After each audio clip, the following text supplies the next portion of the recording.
You should be going live. Ain't no jive. How's it happen? All right, here we go. KloobySnack time. Sunday night KloobySnacks. It's nice to see you're back, Abby. We missed you last week. It was a very brief session, and I'm excited for tonight for so many reasons. But let's go ahead and get into it. Right. This is KloobySnacks. This is made for social media. This is my 5th made for social media book where I get to come online and do a live stream once a week and spray it into social media channels. But this is the best one ever, because my daughter is involved. Yep. All the others were Get a Clue in 52 projects that were themed around being an entrepreneur or being a coach or being a speaker or what I do professionally. And this has a through line to what I do professionally, but it's really like a project from the heart. I wear it on my sleeve. Cutting the umbilical cord this year. It feels like, again, Abby, you're 17 days away from going to New York City. And somehow, some way it came together for us to do this project, which is a gift for us. And now we want to share it with the world. So before we get too much more into tonight's session, how are you? How have you been? What's happening for you this week? I'm great. This has been a really interesting time as I'm like getting ready to leave for college. A bunch of other stuff is kickstarting. After being signed for 2 years, I got my first paid acting gig, which we talked about last week. So that was really fun being on set and actually being like in the craziness of, oh my God, I'm glitching, of like the set and seeing what goes into everything. And the whole thing kind of felt like a reality show, or it was really weird. But it was so cool and it was so fun before I leave to get that experience. And I'm excited to see it actually on TV, which would be so cool. So yeah, that's what I've been up to. And then also getting ready to leave. Mm-hmm. I'm just wondering, a little bit of a glitch on the. I know. I think it's my computer charging. I think it's because my computer's charging, but I'm on airplane mode. Oh, you think that's what it is? Okay, all right. Because I've done a thorough job of asking everybody under this roof to get on airplane mode. Yeah. I just unplugged it. It's okay. Yeah. No, it's okay. All right, cool. So yeah, it's like of all the weeks to miss you, like Coachella one week, or maybe you were just not feeling that. I don't know, but like because you were away doing your first paid acting gig, like, it's still getting my arms around it or my mind around it. Like, wait a second, you're 17 days away from going to college, not even 18 yet, but you're a paid actress, you're a #1 best-selling author, right? Those 2 feathers in your cap before you even head into school. And you're not going to like, Podunk, whatever. You're going to New York City. You're going to, no offense to Podunk, whatever, for those of you out there going to Podunk, whatever. But you know what I'm saying? It's like you're going to the greatest city on earth and one of the most important moves anybody can make in their life, leaving home, starting their own life, starting to adult, braving the elements, getting into the unknown. I mean, what's in store for you is, and it is interesting when I think about it, and I think about where I was before I went to school. You're light years ahead, right? Like, it's like when I think about all of the things that I didn't know what to expect, you actually know what to expect in so many of ways that I didn't. But having said that, you still have no idea what you're getting into. It's amazing. It's going to be incredible for you. I'm so excited for you. All right. Are you ready to do a review of the snacks in our current section before we get to tonight's, or is there anything else you wanted to do to catch us up on how you've been since we saw you 2 weeks ago? No, I think I'm ready for the review. Is Charlie on? Did you say Charlie was on? Charlie, can you hear us? Have you let him in? Oh. Let's see. I thought he was in on audio only. I saw him coming in and out. Charlie, can you hear us? We can't see you, but just let us know. Maybe. Nope. Something's moving. We see some movement, but the show must go on. That's something that we understand in metaphorical professionalism talk, right? The show must go on. So here we go. All right. Here we go. All right, Charlie, you let us know if you're here. He'll come back. I'm going to mute him just in case, right? But he'll let us know. He's added. So here we go. So the deal is, I want to let everybody know that right there in the banner, you can see if you want to come on board live with us. Charlie's all the way in South Africa. So if you're here in the United States, especially on the West Coast, right, come on in and hang out and get into the conversation. Because what we're going to do is we're going to review the KloobySnacks in the current section that we're in. There's 4 baker's dozens, so in the third of 4 as it measures up. it's amazing still. We're in the second half of the year. Abigail, it feels like we just started this project yesterday, right? And now we're already more than halfway done with this version of it. So we're going to review the tips in this section. We're going to read tonight's KloobySnack, and then Abigail's going to read her, journal style response, and then we'll have a discussion. So if you're out there in cyberspace, whether it's YouTube that you're following us on, or LinkedIn or Facebook, one of the channels, you can get involved. And right here, right, come on in and join the conversation. Hang out. We'd love to see you.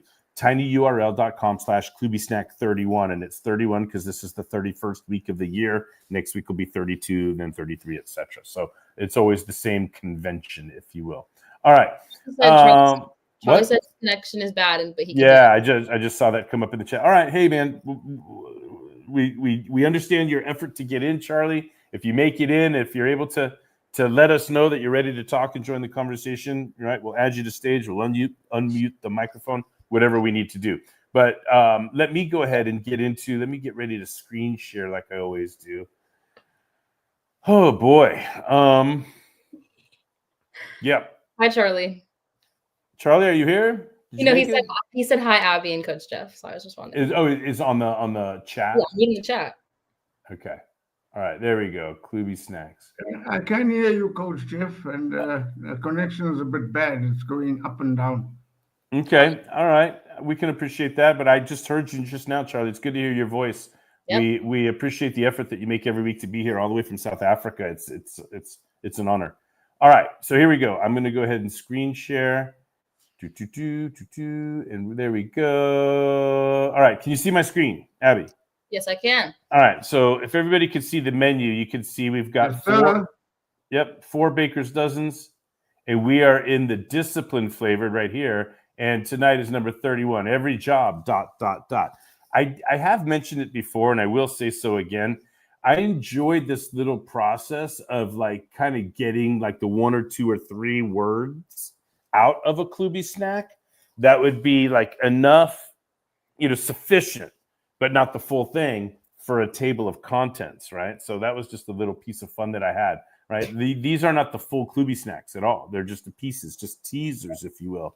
So I enjoyed that. But anyway, as we move through, for those of you that haven't followed us, shout out to my wife, Abby, your mom, right? The original KloobySnack is my wife's homemade cookies. So she honored us by writing the foreword to the book, by putting the recipe here. If anybody out there has actually used the recipe, made the cookies, let us know how they turned out for you.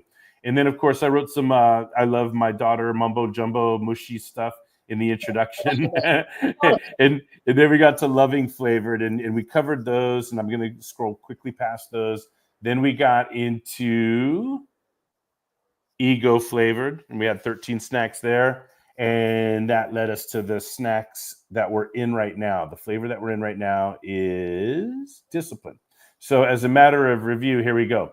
The first snack in this section was we judge ourselves by intent while we judge others by their actions. That was number 27, followed by the biggest problems with apology and forgiveness are the guilty verdicts they both require.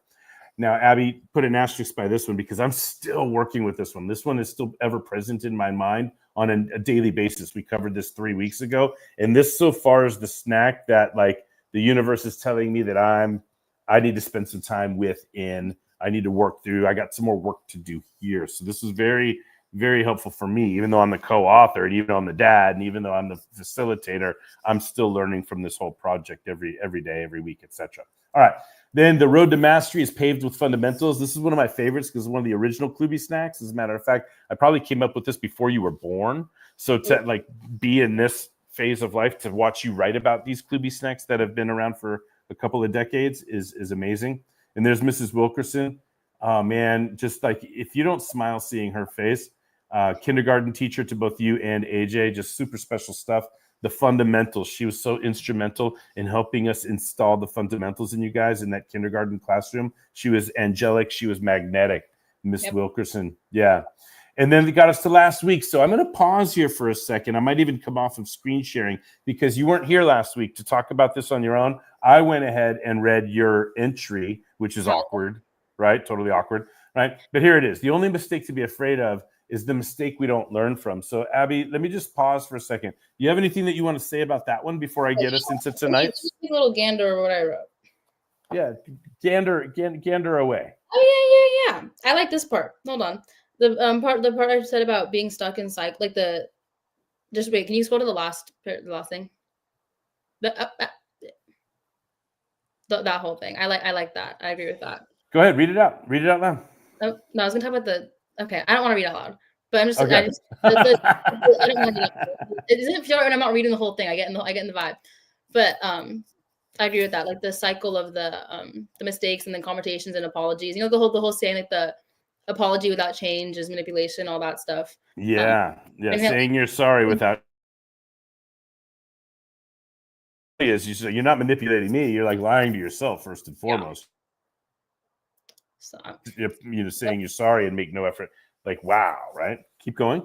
What do you got? So I'm not going to disagree or add anything. I agree with myself.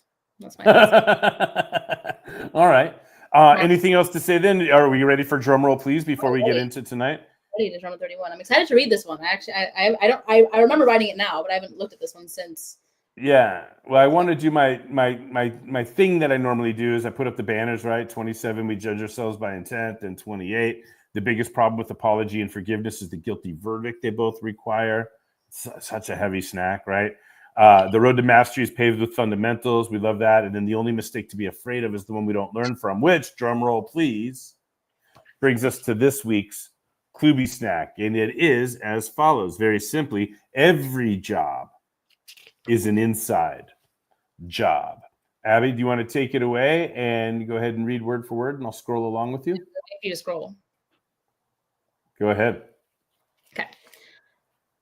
As I'm writing this, I'm sitting on the patio of my parents' favorite Mexican restaurant. My dad and I have been on a writing streak this past week, and we decided a change of scenery might help keep that motivation up. As I was scrolling through my list of unwritten snacks, I decided that this snack felt off. It originally said something about mistakes, but it felt redundant. My dad offered this snack in replacement, and I had no clue what it even meant. He explained how everything we do either requires or involves some sort of internal reflection. When we have any goal or task, we must question our own responsibility in getting said task done. This book was initially fully my dad's project. He invited me to help him sort through the different KloobySnacks, and the next thing we know, we were both elbow deep in crumbs. That was good.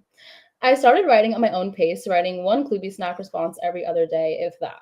Seeing my progress, or lack of, my dad reminded me of all of the moving parts that went into writing and publishing a book. After quite a few reminders, I had to do a little bit of reflecting on my priorities, asking myself what I could do to get this book done on time. If I avoided that internal reflection, this book would not look the same as it does now, nor would it be finished when you wanted it to be. Scroll. Okay. Oh, hang on a second. Okay. Can we just pause for a moment? Yes, I can. Yeah, this is important because all of the innocence, this is like way before teenage years. There's 100% trust here. There's no stuff, and anyway, go ahead. Keep going. Okay. On top of that reflection, this entire project is an inside job. Every snack that I write about requires me to reflect on my habits, experiences, and relationships. Doing this project with my dad has invited me to a space of reflection that I hadn't been to before. Father-daughter relationships are difficult to navigate, and there aren't very many step-by-step tutorials on how to go about it. That's why this project felt needed in some senses. Struggling to navigate our relationship verbally, we search for other outlets. Reflection is a powerful tool. Through my writing, I've been able to indirectly apologize for years of my lack of accountability, the messy room, the stubbornness, my slacking of doing chores. All of it contributes to the bigger picture that is our father-daughter relationship. For years, I blamed all of our issues on him. In my eyes, all problems were his responsibility to fix since he was the dad. It's even hard to say it now, isn't it? It's even hard to say it now. Why am I messing up my words? Hold on. Go ahead and reread it. Go ahead and start over again, because I know you can read better than that, Abby. I'll give you this. All of it contributes. Go ahead. Okay. All of it contributes to the bigger picture that is our father-daughter relationship. For years, I've blamed all of our issues on him. In my eyes, all problems were his responsibility to fix since he was the dad. Like anything else, navigating a father-daughter relationship is an inside job. In my 6 weeks of reflection through writing this book, I've learned more about myself and my relationships that I had prior. By leaning into the reflective space that this project has created, I've been able to mend my family relationships, become a better daughter, and adjust my priorities. Oh, and write a book. I love when I do little stuff, when I do little cheeky things. Yeah. The cheeky things. Ah, cheeky.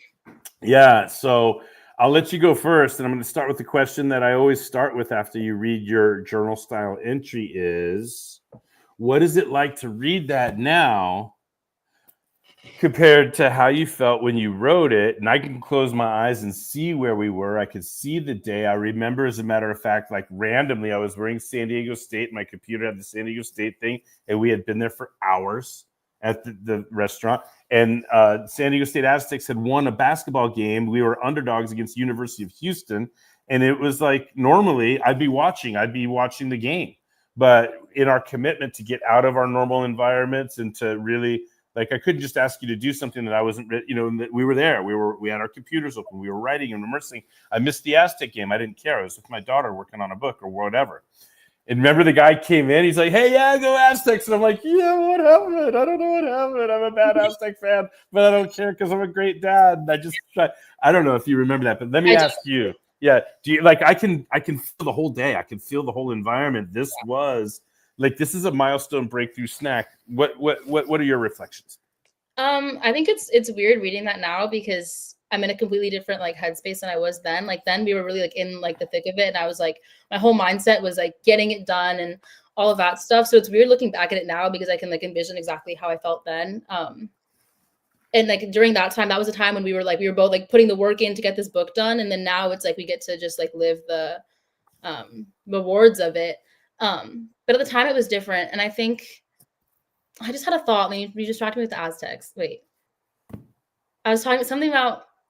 Oh yeah, how I think that's the whole entire snack kind of pertains a lot to the book, and how without like a lot of the snacks, I remember when I was scrolling through them and I was like, I don't know what to say about these. I couldn't think of anything to say, and it's because I have to like really think about it and think about how it like impacts me or how it like has to do with me or certain parts of it that have like or times that like it's been like each snack has been part of my life, and that's like why originally the book was so hard to write because I wasn't fully in it and I wasn't like doing the whole like inside job. I wasn't doing all the reflection, so it was harder. But then the second that I got into it, and it became less about writing a book and more about you and me and our relationship, like once that shift happened, the book we wrote it so fast and it was done. So yeah, that's all I'm saying. Well, this is amazing, right? Because for me, because if we go back to some earlier snacks, watch this, right? Watch this. Ego defense is an emotional fight or flight response, right? So your sense of self is, I got this, Dad, I'm fine, right? But if I come along and say, hey, we're not producing at the pace that we need to produce at in order to be ready, and now it triggers an ego defensive reaction. Does this make sense? Right? Even though after the initial reaction, you can make a better decision, the initial reaction is, I'm pressing upon your sense of self, right? If I'm saying, you're not going fast enough for us to be done by this book, right? And that's not my intent, right? And one of the things that's beautiful, I'm going to go back to screen sharing, right? As I'm talking about what's interesting for me about all of this, right? And it's right here in the snack, right? Initially, right? What did you say? And this book was initially fully my dad's project. So what I'm asking you to understand right now, we started talking about this at dinner earlier tonight, is like, I had an idea. I had a plan. I got my own place to go. Like I got my own thing to do, right? I've got my own life, right? I got my own career. I got my own projects. I got my own thing. But I knew I wanted, first of all, I knew I want to be a better dad. I knew I wanted to make sure you knew me better than you did before you left. I knew I wanted to make sure somehow that the things that I have to teach you, I'm teaching you. I knew I wanted a chance to apologize to you for all the mistakes I've made. I knew I wanted to give you a psychologically safe space to own your own stuff in the matter, right? But how do you do that? And I know everything I know. Right. I know that as soon as I bring something up, if I don't do it in the most careful and skillful way, it's just going to trigger an ego defensive reaction and then it's gone. Right. And so, yeah, this was my project. And yeah, I did stop. This is what parents do. They stop their own dreams and their own aspirations and their own plans, or they compromise on them, or they negotiate them to make space for the biggest dream, the biggest plan, if any parents are like me and Mom. Right, which is our kids are everything. Everything we do is for you guys, right? So it's like, forget what I was going to do. My daughter's interested in this project, but then it becomes an accountability piece, right? Like, well, you said you wanted to write responses to all of these snacks, and we have and so then you were really clear about understanding all of the moving parts that went into publishing a book. And so, in other words, I wasn't saying, Abigail, you're lagging. Abigail, you suck. Abigail, it was never an attack on you. And I was always so careful to say, hey, Abigail, can I explain to you all the different things that you may not be able to see right now? I want to help you see them, and let's renegotiate, right? We thought and I remember how, like, literally, like, walking on eggshells, and how delicate and how careful I was, because I was afraid that if I pressed too hard, or if I pressed in ways that I was regretful for, of how I behaved in the past, right? I might push you away from the project altogether. Then this is not the brilliant thing that it's destined to be. It's another fight between us. Not only that, like, oh, now it's another fight between us. And if I wouldn't have got you, I would have just done my own thing. So then I was afraid, like, the lost time in my own project, right? And then I didn't want this to be me losing time, another sacrifice to my life and my career for my kids when there's no reciprocity, or, God forbid, another fight. I don't want to fight with you. You know, I just want to be your dad, and I want to love you, right? There was one time when you asked me to come home from hanging out with my friends because I needed to work on the book. And I remember I got upset, and I was like, you're making me write a book in this whatever time. And then I came home, and then you're like, you were sitting down, and you're like, I'm not making you write a book. Like, I'm inviting you to help me. Like, this is whatever.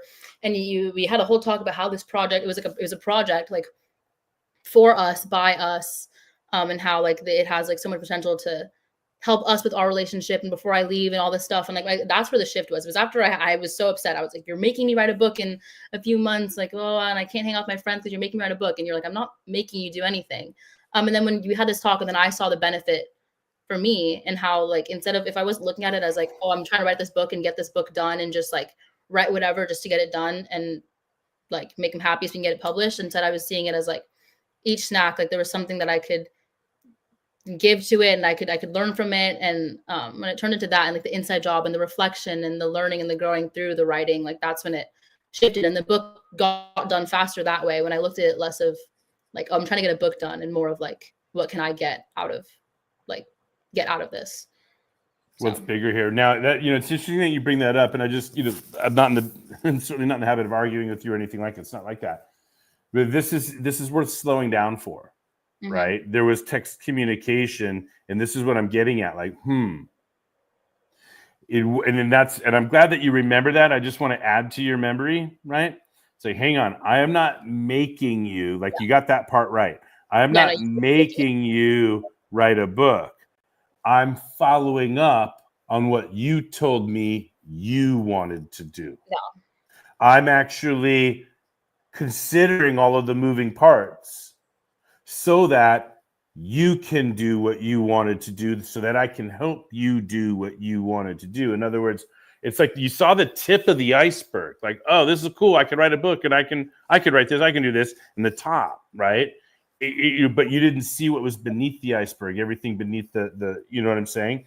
And I had to, basically, it's like, hang on, I'm not making you write a book. If you do not want to write a book, tell me now, and I will go back to, this project is originally all mine. Thank you for the help that you offered, but you can't, like, here's the deal. You can't hold this my book's not waiting for your social life, right? Or this book isn't waiting for your social life. Or how do I teach my daughter that what you think is important on a Tuesday night in winter break or Thanksgiving break, 10 years from now, you're not even remember who you went out with. You're not even remember this person that you thought you needed. You follow? I bet you couldn't even tell me right now who it was. I know who it was. I know who it was. Well, anyway, my point is, okay, never mind. That's another can of worms. Like, hey, that I'm sure. You never. Bottom line is, Dad's right. Okay, yeah. and I'm not always right, and that's not the point of this. The point of this is that parents do see things their kids can't, and what a pain in the ass that is, right? Because you guys see things that we don't see, right? And this is what I've learned in this project is, like, as much as I know, and as much as I have to teach you, and as much as I've experienced as I have, and as much as I love you, I still have to make room in my life for what I don't know, what you can teach me and what I can learn from you. And that's the beauty of this book is where we've come. So anyway, all I want to say is this, is like, I remember that was the critical moment where like I knew this thing's not going to get done on time if we keep going at the pace we're going. And if whatever your social plans are more important to you than writing the book, then I need to reclaim control of this project and do it all on my time. So I remember you were sitting right here to the right of me right now, standing here, right? And I was like, I started negotiating with you, right? Well, like, hey, how about you write one response per baker's dozen and I write the other 12? And you're like, no. I'm like, how about I write half of them and you write the other? You're like, no. This is the funny part. It wasn't like, it's funny. It's like, yeah, when I realized that there was a deeper meaning here for us and the daddy-daughter relationship. And I know I'm not taking away from that. I'm just trying to be silly, right? Please. It's like when I realized there was a deeper payoff here than the surface stuff I was putting it off for, right? But it's like okay, it's just so funny. It's just so funny to me. Like, no, you're right, Dad. You came up with the KloobySnack. There's no way that you can write the responses too, right? It's No.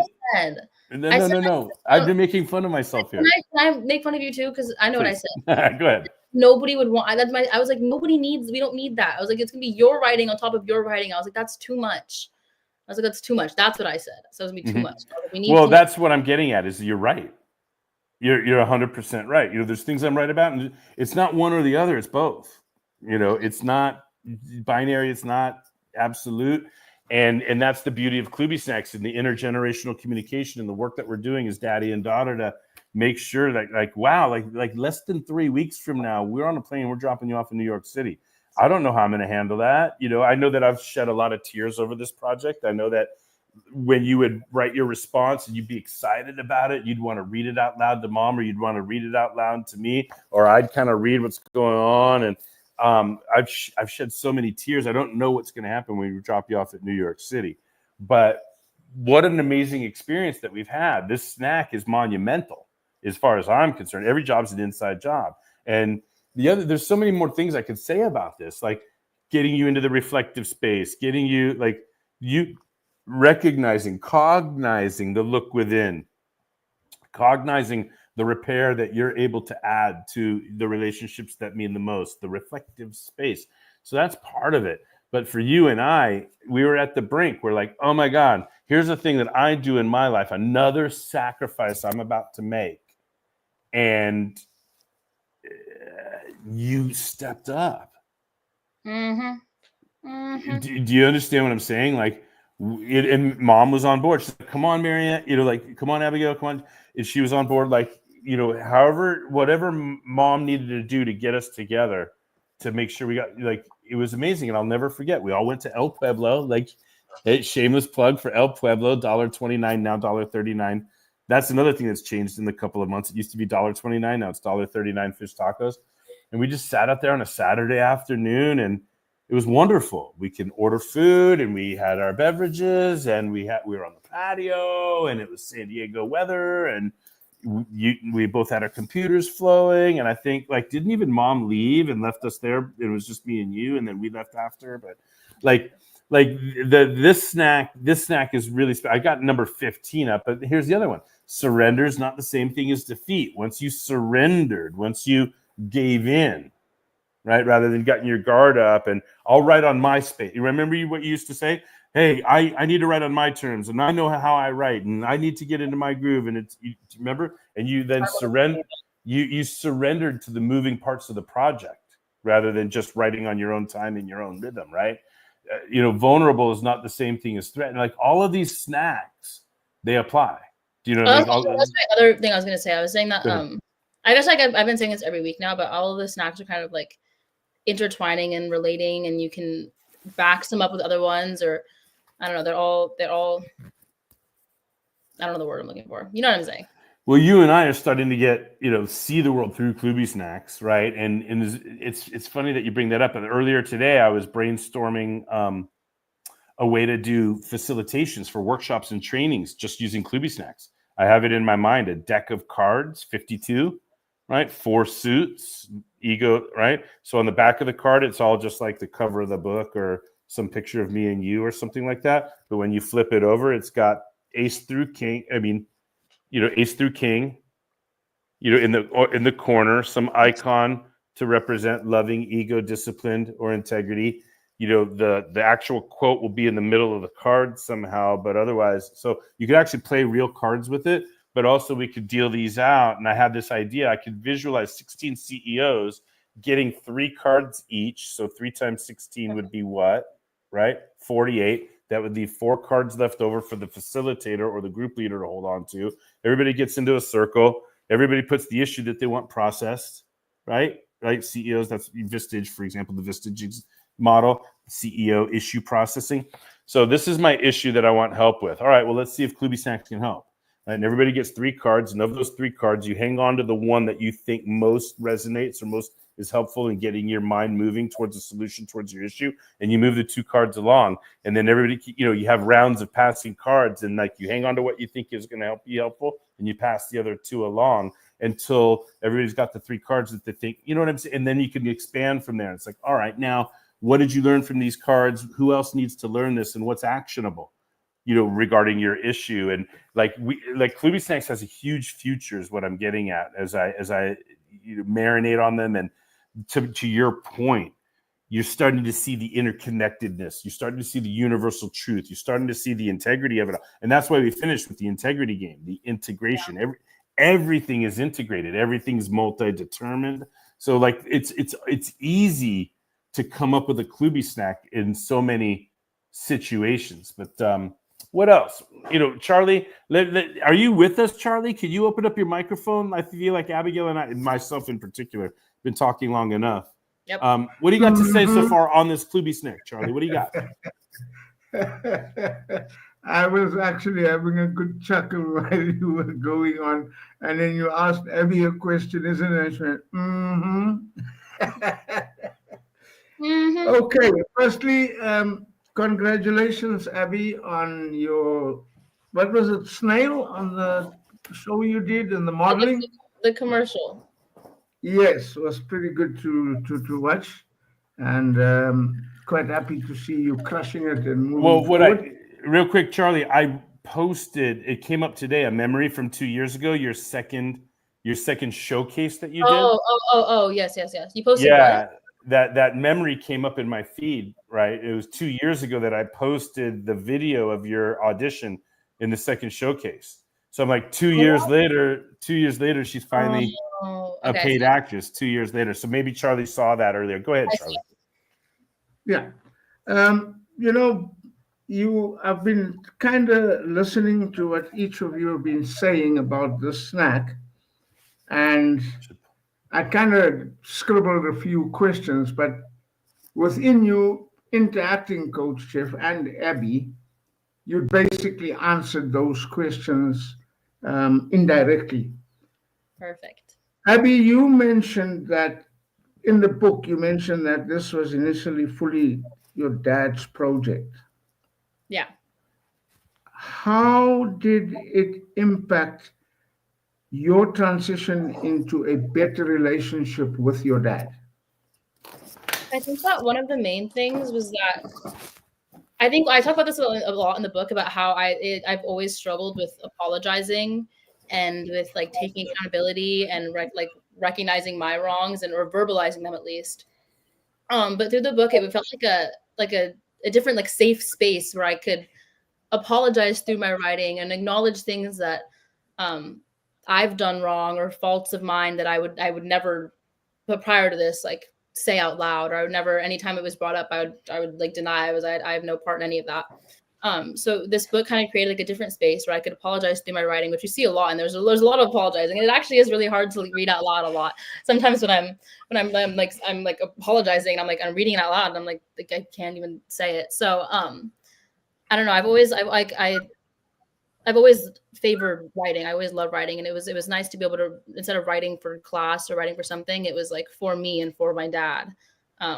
So being able to apologize through that and take accountability through my writing was like the biggest difference, I think. And then through there, then these conversations kind of went unsaid. Like he would read my writing, and then it was like we'd cry a little bit maybe, and And then so it, like through the book and through the whole process of writing and publishing the book, and now even like talking about it still, 31 weeks later, like it's healing our relationship. And yeah, Charlie, if you don't mind, I want to jump in on that just for just for a second here. And I stayed away from it earlier I stayed away from it because it's so heavy for me, but it's like it's further down. Well, hang on, here it is, right? I mean, I don't even know if I'm going to be able to talk about it, but like if you were a father and you read this right here, how would that affect you? That was hard for me to say. Absolutely. Reading that and just reflecting back on the children and the grandchildren and how do they interact. Sometimes that where you are wanting to correct them, it seems like, hey, no, you've got to fix it, and it does become something hard to do at times. And for them to acknowledge it is very difficult. I must applaud you, Abby, on that transition that you made and to realizing that all these snacks, how they intertwine into each other, ego defense, surrendering is not a defeat, etc. And acknowledging that everything here is within me, and in having to just release that and acknowledge, and as you mentioned, it feels like you are apologizing. You're not apologizing, you're just acknowledging what is real and what is inside. Yeah. My next question was, hang on, Charlie. Can I jump in here? Like, I was almost ready for this. I don't know if this is going to play, but remember you said like, my children and grandchildren, and like when you want to tell them, you want to correct them, but like, I want to jump in and see if I can get something here because I'm playing a little bit of reflection, but this goes back all the way back 30 weeks ago, 30 weeks ago. Tell me if this comes through, you guys. Can you see my screen? And tell me if you can hear. I can't hear. No, we can't hear. You can't hear it? No. We cannot. I see me though. Yeah. Can you read the? I don't care when it hurts. I don't care when I sell. I don't care. I'll start again. Watch. Okay. Oh, sorry. All right, here we go. All right, read it. Here we go. Okay. I can't give up. I don't care how hard it is being a dad. I don't care how hard it is being a dad of teens. I don't care how hard it is being a dad of this teen. I'm not giving up. I'm going to keep going on. I don't care when it hurts. I don't care when I sell. I don't care how awkward and embarrassing I am. The alternative of like checking out. Okay, now I'm lost. Oh, it was just about how the alternative of the hard stuff is worse than.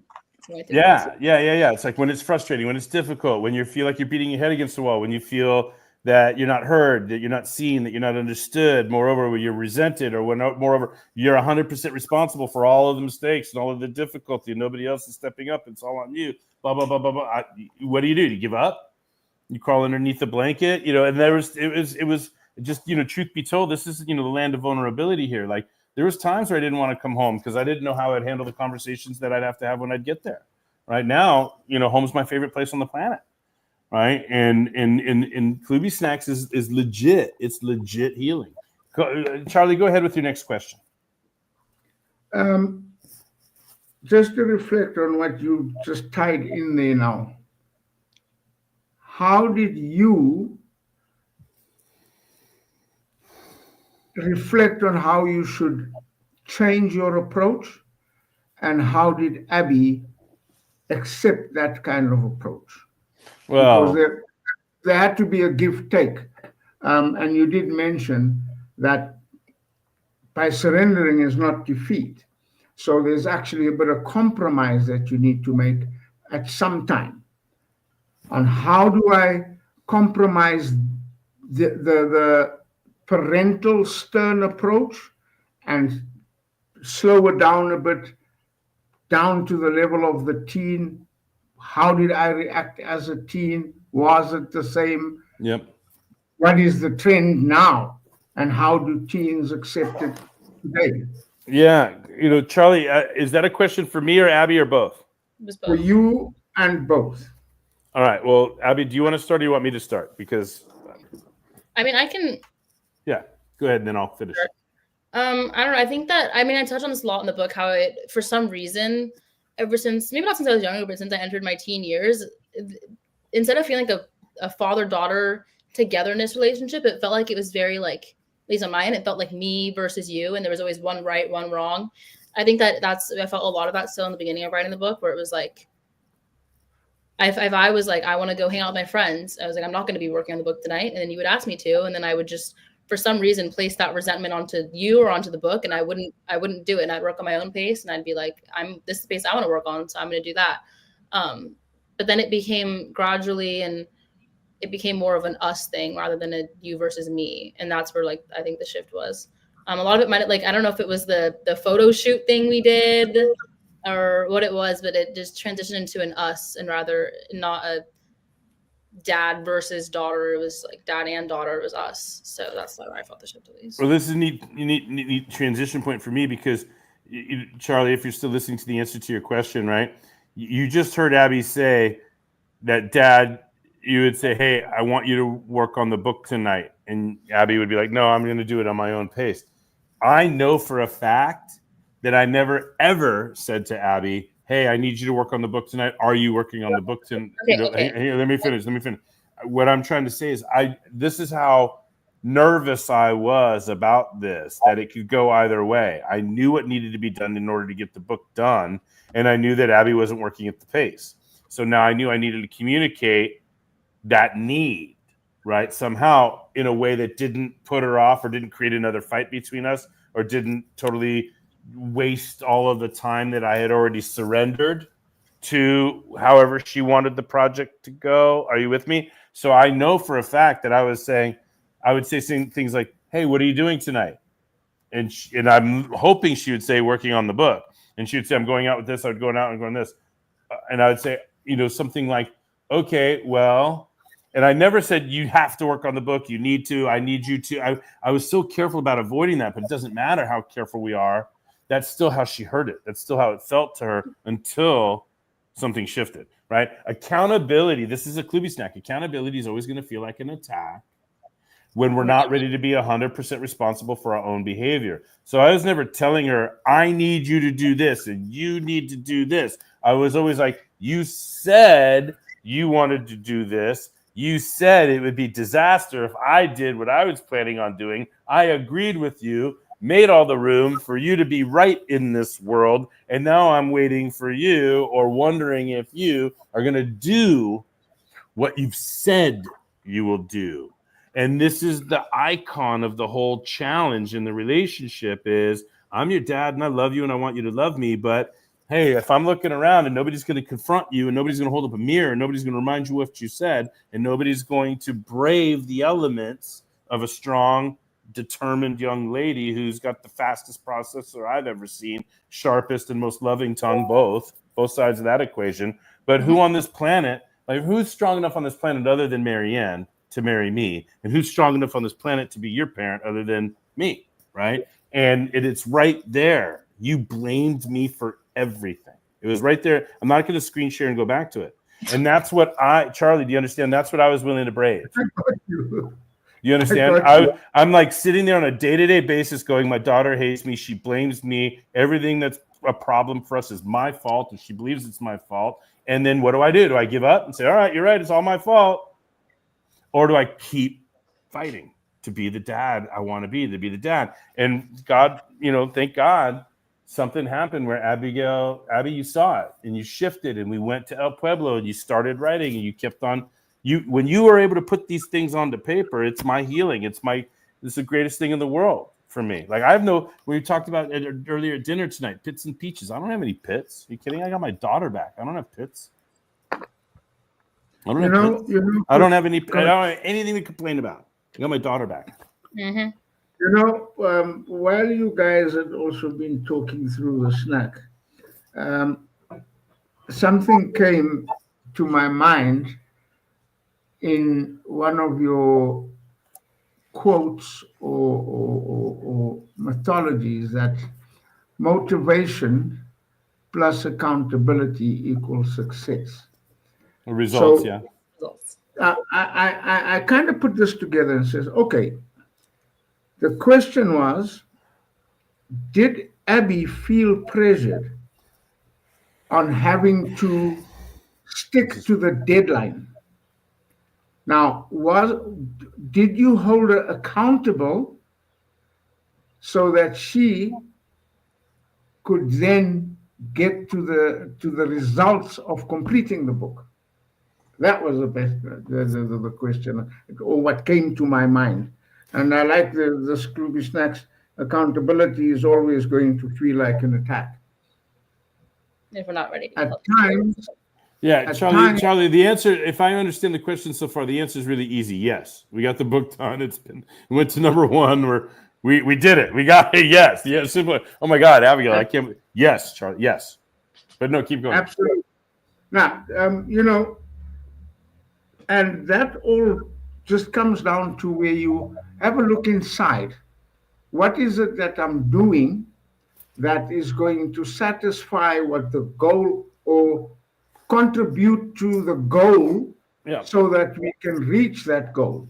Well, that's the other, Charlie. That's the other answer that I had for your prior question. Actually, right? Is like, hey, I had this project. My daughter shows interest in it. Is it just fleeting interest, or is it real? And then there was the process of making sure she understood what was involved. If she really wanted to do what she had imagined, what she had visualized, and then it was my idea or my job to make it happen. But the you asked it really eloquently in the second question that you asked is like, what was the compromise? What were the boundaries? What were the must-haves? What was negotiable? What was non-negotiable? So I mean, what I wanted to communicate is that for me, getting a book out that had 52 of my quotes in and had Abby involved in any way, shape, or form by like where it's available on Amazon by January 1st. The book's available for purchase on Amazon by January 1st, and Abby is involved in any way, shape, or form. That was the only thing I was committed to. I was open to everything else. Which snacks, how they would be ordered, how they would be categorized. There's some snacks that got rewritten because Abby says, I don't get that. What about this way? And I'm like, you know what? Even if I disagree autobiographically for the sake of the project, sure, let's run with that. So there's a lot of decisions in this book that got made that aren't decisions I would have made. But I said, okay, I don't need to make this decision because I'm not doing anything. I'm not doing anything that delays or confuses or obfuscates the primary goal of having a book available on Amazon by January 1st that my daughter is involved in any way, shape, or form. So then it became let her.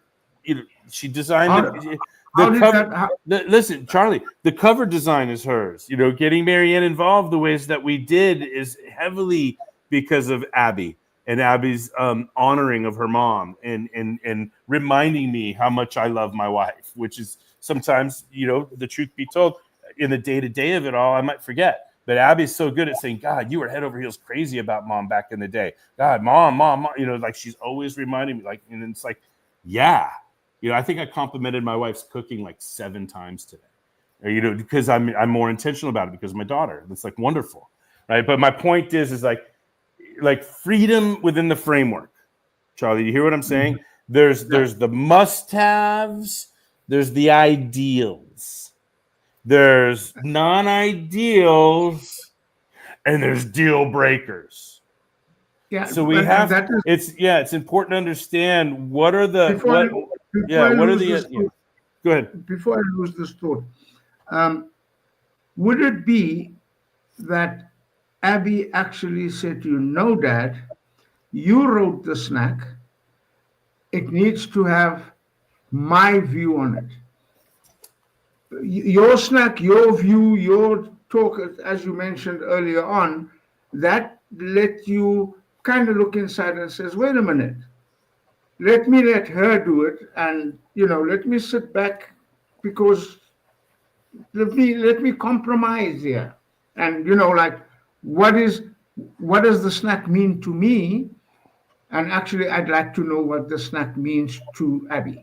Yeah, Abby, do you have any feedback? Do you have any response to what Charlie's kind of sharing, asking there? Yeah, I think it was interesting. There's like a lot of the snacks. Obviously, there was a certain intent or something you had in mind, or something that inspired the snack being written. Um, but once it's written, it's like it's the world can do what they want or perceive it how they do. And once it got into my hands, I remember I took everything and some things I wrote about it exactly how you intended.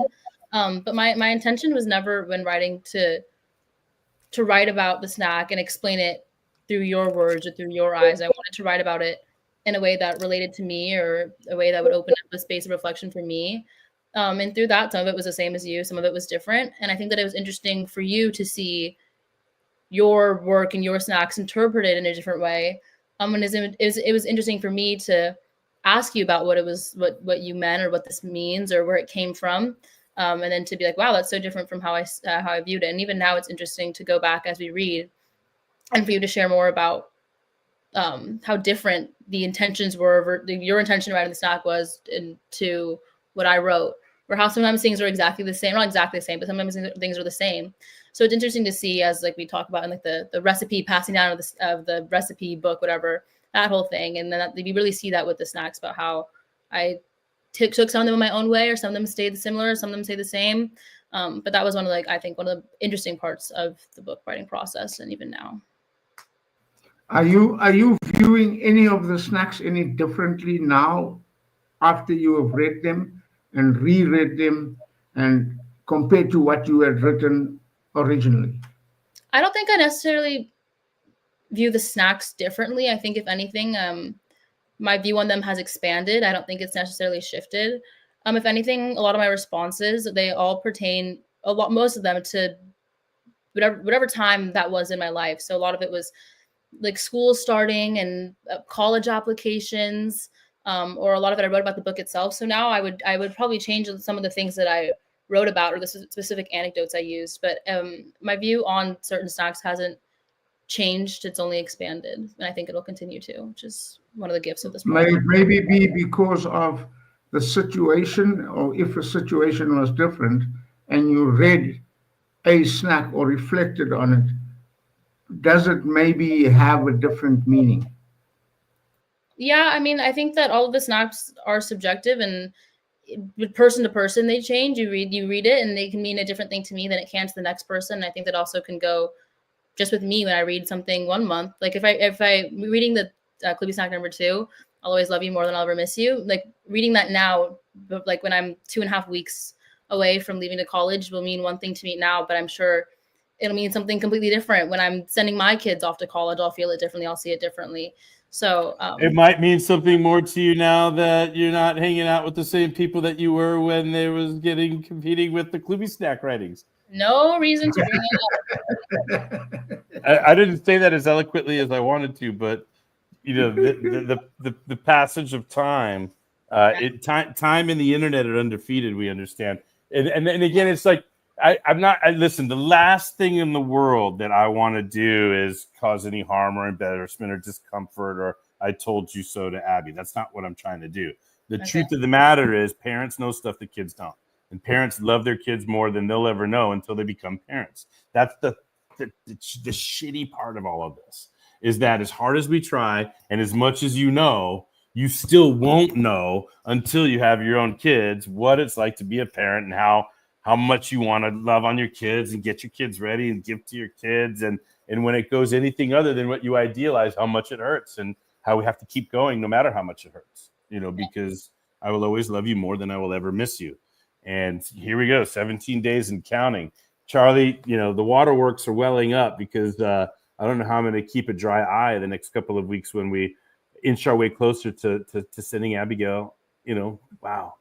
I can imagine. Yeah. Oh. So we're here. Yeah. I think we've made it. This is. I knew this is the longest one I think we've ever had. Yeah. So last call, because I got nothing. Yeah, I don't want to go down too far down the rabbit hole of psycho emo, but I just want to say this. In summary, for my last comments, Charlie, we don't want to open up new cans of worms here. We want to be summarizing and move towards ending the session.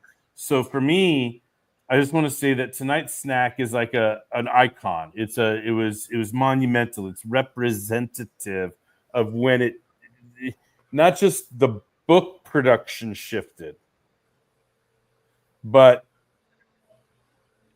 the possibility that my daughter could see me for who I am as a human being, who I am as a thought leader, who I am as an author, speaker, who I am as a professional, how much dad means to me, and how aware I am of the undefeated nature of time, and how much I want to do, share, say, receive, learn before you go. And the cool thing is, I know that as soon as you go, our relationship's going to get better.